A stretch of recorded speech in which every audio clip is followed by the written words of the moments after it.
Dear learners, welcome once again to the undergraduate course on human rights, international humanitarian and refugee law. We have discussed in another lecture that there were several socio-political and cultural reasons why there was felt a need for regional human rights mechanisms. In such a background, regional human rights regimes were first established in Europe and then in America.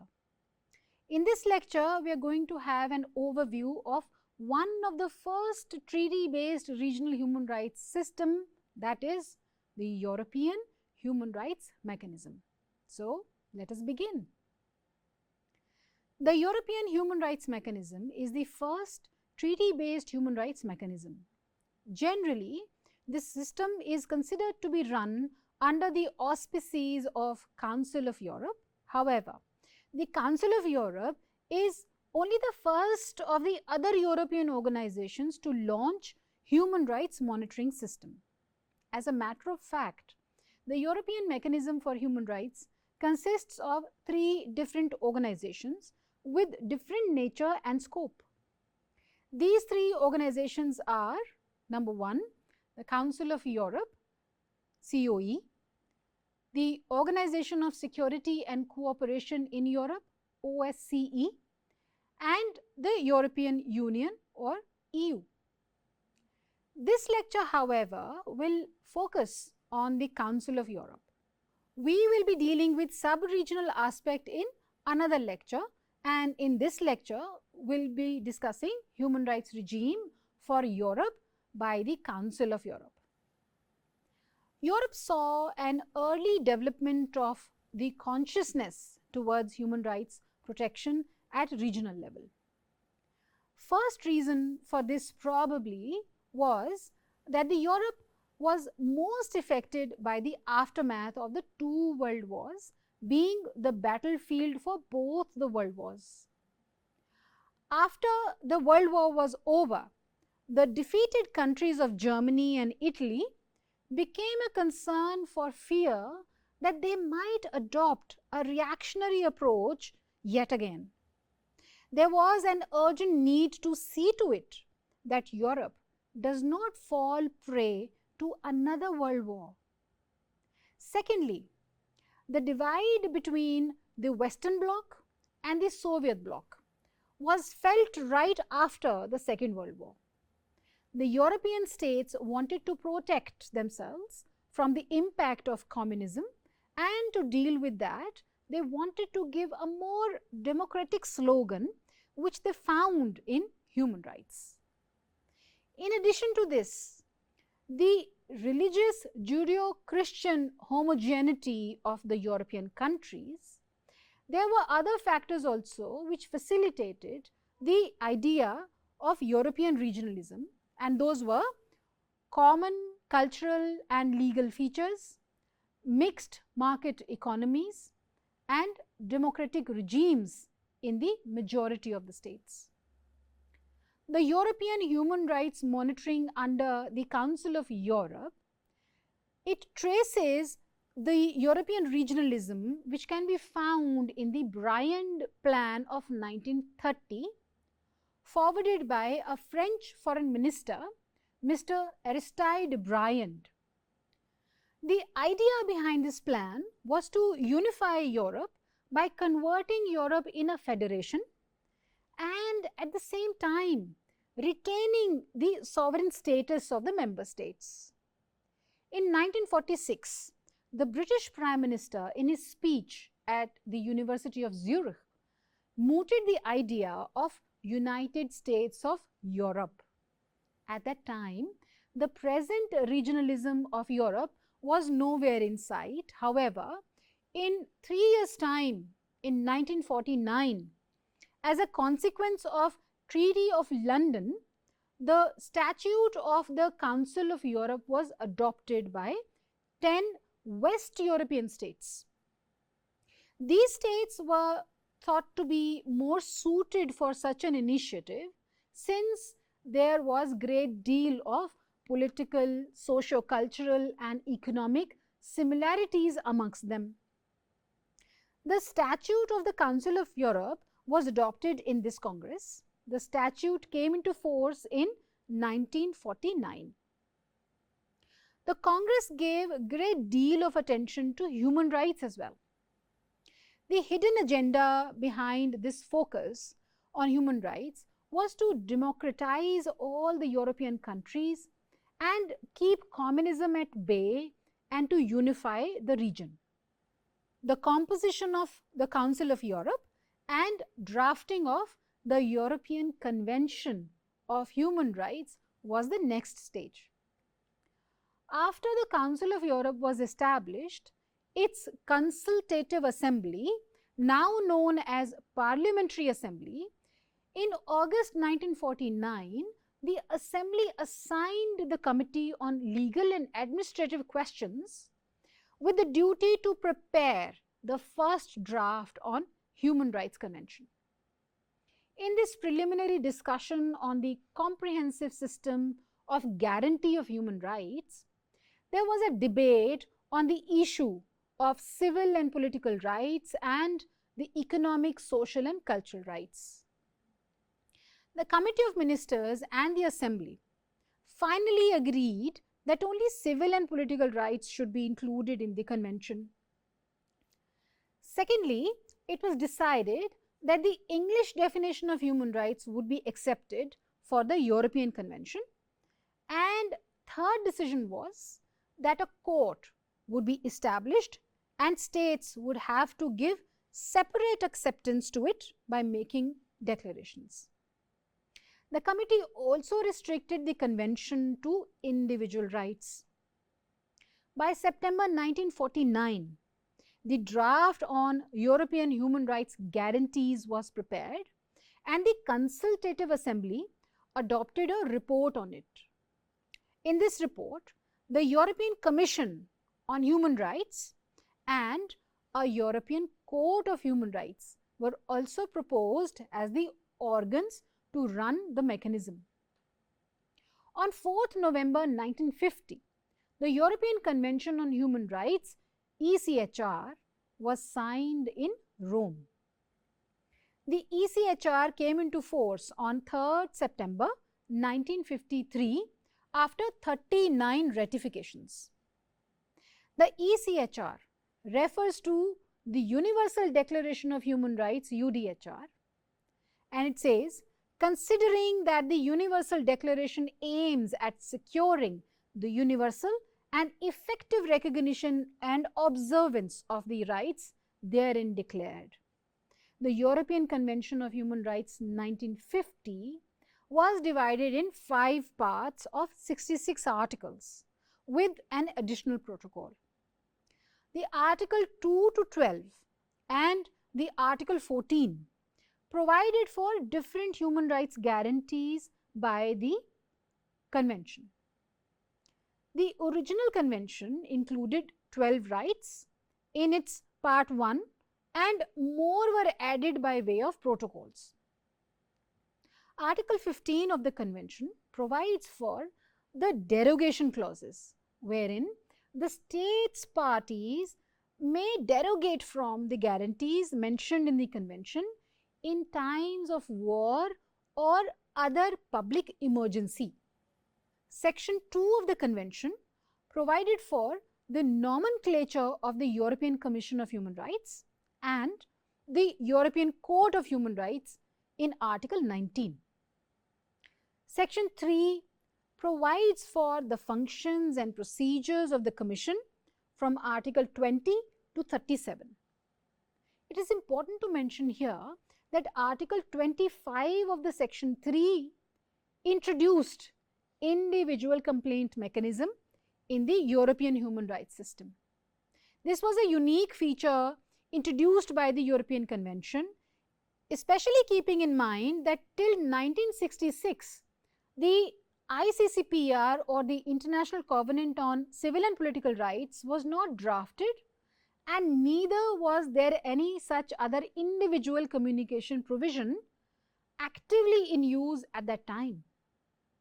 Section 4 was devoted to the court from Article 38 to 56, And the final section 5, which provided for the explanation of the expenses, ratifications, etc. from Article 60 to 66. The original convention was substantially amended by Protocol 11. The European Convention provided for the machinery for the human rights mechanism, which is discussed ahead. Organs of the European Convention on Human Rights. The drafters of the ECHR planned two major organs to institutionalize the implementation of the rights guaranteed. A Commission of Human Rights and a Court of Human Rights were primarily established for this purpose. In addition to these two, the Committee of Ministers was also involved in human rights monitoring, which was a political organ of the Council of Europe. The first organ of the European Mechanism of Human Rights is the European Commission on Human Rights. It was created in 1954. The role of the Commission came under review for a number of reasons, and it is noteworthy that the present day European human rights system has no Commission. The next important organ of the European human rights regime is the Committee of Ministers. Article 13 of the Council of Europe statute mentions the details of the committee. The committee was essentially a political body, since it was to be composed of the foreign affairs ministers of each state of the Council of Europe, with additional key role in supervising of the convention. Therefore, this organ has a dual status. In Article 47 of the ECHR, the court may give advisory opinion to the Committee of Ministers on legal questions or interpretation of the convention. The next organ of the European mechanism is the European Court. The next organ of European human rights regime is the European Court of Human Rights, the most established and the most successful human rights court of all the regions.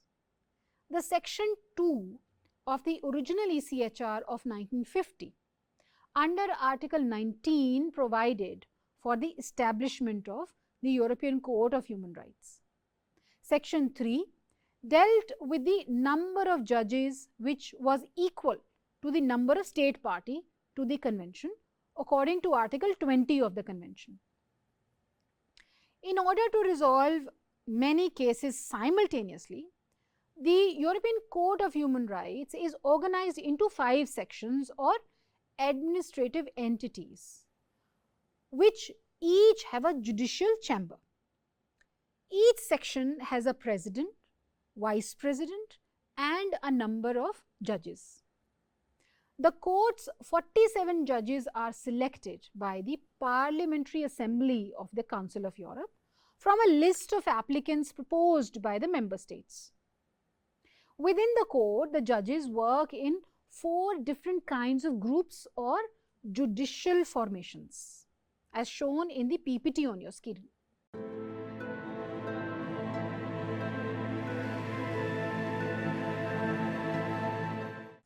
Article 25 to 32 of the European Convention provide for the structure of the court and the procedures, which is not discussed here since this was greatly changed due to Protocol 11 to the ECHR.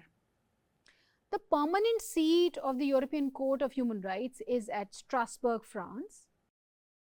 Similar to the Commission, the court also elects its president by way of the Parliamentary Assembly of the Council of Europe. As I mentioned earlier in this lecture, in case of the European human rights mechanism, the Protocol 11 has great importance since it has greatly changed the whole process of mechanism. It was adopted on 11th May 1994 and came into force on 1st November 1998 after all the state parties ratified it. It was to come into force after 1 year of ratification. It amended Section 2 to Section 4 of the European Convention and abolished the European Commission on Human Rights, and also reduced the role of Committee of Ministers. This protocol made the European Court of Human Rights a full-time court. This was done to uncomplicate the mechanism. The European Court was provided for in Article 25 of the original EC-HR. The number of judges in the court was kept equal to the number of member states of the Council of Europe as provided in Article 38 of the EC-HR. The court, like Commission, elected its own president. All the members acted in their personal capacity as provided in para 3 of Article 39 of the EC-HR. The EC-HR's original jurisdiction included matters concerning interpretation as well as application of the convention. In case of the application of the convention, the court could hear cases referred to it by the states only and not individuals according to Article 44 of the convention. This jurisdiction was also not full as it was subject to general declaration made by the states to accept the court's jurisdiction over state complaints as per Article 46 of the European Convention. States could also give temporary acceptance for a particular case under Article 48 of the Convention. Jurisdiction of the European Court was added to by way of Additional Protocol 9 of 1996, which provided for including individual petitions to be included in the European Court's jurisdiction. In 1994, the Protocol on European Court of Human Rights came into force with 10 ratifications. However, the European Convention's original jurisdiction was to continue for states which had not accepted the 9th Protocol of the European Convention. In addition to increasing the jurisdiction of the European Court, the 9th Protocol also added to the role of the European Court. Article 5 of the Protocol provided for a special procedure for individual petition, which added para 2 to Article 48 of the European Convention, which provided for creating a special panel of 3 judges to examine individual cases and decide on their admissibility to the court. One of the members of this panel would be national of the relevant individual petitioner. However, this procedure would not apply to cases which are referred to the court by the Commission or a contracting state. Article 50 of the European Convention provides for just satisfaction to the victim in case the national laws of the respondent state do not facilitate any remedy. According to Article 53, the decisions of the court are binding and the execution of the court decisions is taken care of by the Committee of Ministers as per Article 54 of the European Convention, which greatly contributes to the success of the Strasbourg system of human rights monitoring. The European mechanism after Protocol 11 of 1994 needs special attention here as it was responsible for drastic changes and further strengthening of the European Court of Human Rights. This protocol removed the hurdles from the way of upcoming court as discussed already. Since 1950, the membership of the European Convention had increased almost 4 times. Secondly, the individual complaint mechanism introduced by Protocol 9 increased the burden of the European Court of Human Rights. This problem was further added to by the complicated system of filing cases and deciding admissibility. Thus, there was felt a need to introduce certain changes in the system. It is also noticeable that the human rights system of Europe was based on civil and political rights and had little room for the protection of economic, social and cultural rights.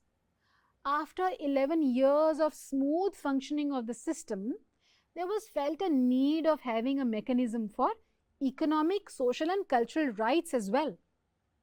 It was done by way of adoption of European Social Charter in 1961.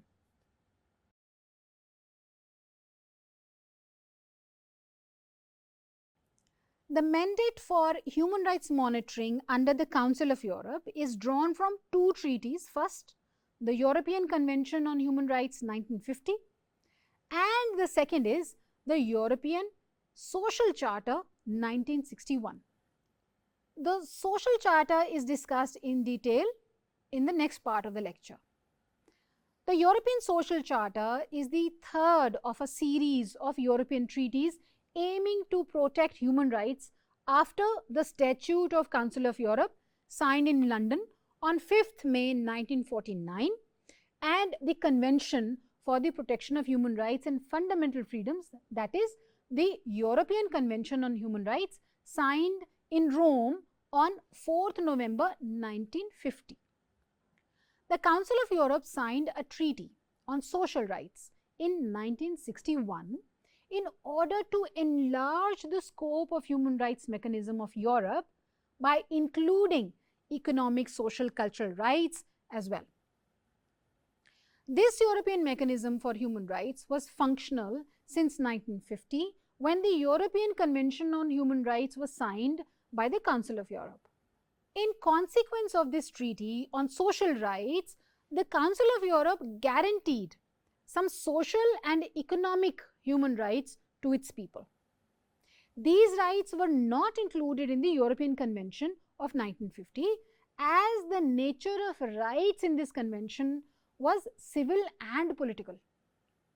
It took more than a decade for Europe to incorporate economic and social rights in its human rights mechanism, which re-emphasizes the preference of the West towards the civil and political rights as they are more liberal in approach. The European Social Charter has been supplemented from time to time by way of protocols. The Charter has also been revised in 1996. The system for supervision of this Charter is done by way of national reports provided for in the Article 21 of the Social Charter. There can also be occasional reports under Article 22, details of which are discussed ahead in this lecture. These reports are examined by the Committee of Experts, composition of which is mentioned in Article 25 of the Social Charter. After this stage, the reports are submitted to the Government Committee under Para 1 of Article 27 of the Social Charter, which is further to be examined by the Subcommittee of the Governmental Social Committee of the Council of Europe. From this explanation, it is clear that the European system deserves to be known as the most established system of human rights protection at regional level. Also, it can be said that this region has a lot of inspiration to offer for planning new regional human rights mechanisms also. Well, that should be all for this lecture. We'll meet again with another interesting regional human rights system. Till then, take care and goodbye.